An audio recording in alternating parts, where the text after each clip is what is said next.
interview with Pamela Ravasio, who is going to tell us a little bit about her report and her research. So tell us a bit briefly about what it is. It's research that is targeting micro-enterprises and startups in the fashion industry, and specifically those that consider going abroad, and among those, there are a lot of them that try to go to India because historically that's where the UK or a lot of places in Europe tend to go for trying to source cheaper labour and cheaper production, and it's hence for small companies in the fashion industry that want to go to India very specifically to try and get their production for the fabrics.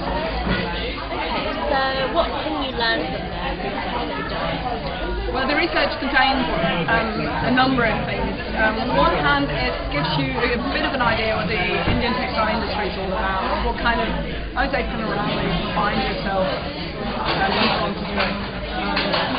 On an equally important level, it's a whole collection of do's and don'ts on one hand, and as well challenges that you find yourself confronted with and how you can work around and what options you have. Just to give you an example, for instance, if you where to find yourself in a situation that's like many of those companies that go overseas and find themselves a production unit, but they're suddenly confronted with the fact that it's probably to find fabrics that are either organically certified or even produced in a way that is sustainable in one way or another. So there are links on the one hand to sites that sell them. There are options if you can't find what you want, or the minimums are too large, how else you could try and find the fabrics that you need for your production. Great, and what kind of inspired you to do that?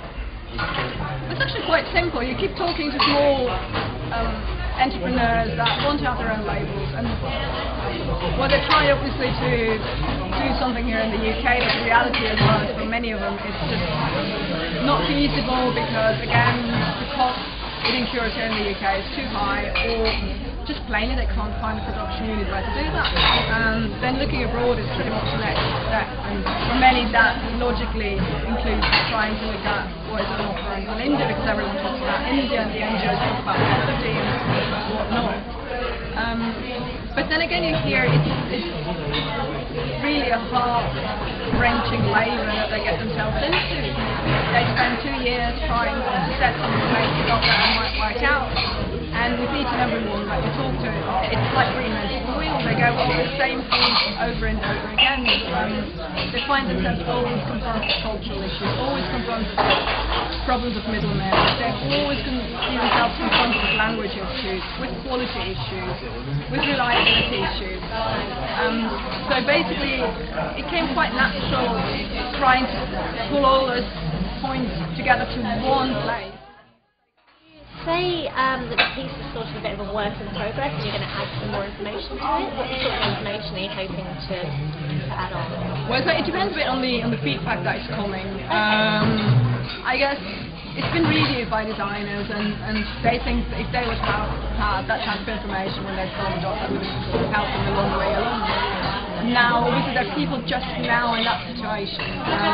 If they were to use that and think it's lacking, or it might be organised in a different way, or they have information to add to it, the idea obviously is as time goes by and then enough feedback is collected to actually make it worth a rework, to integrate them and republish the whole report to a degree that over time hopefully gets to cover all that is important for people to actually use it in their daily work.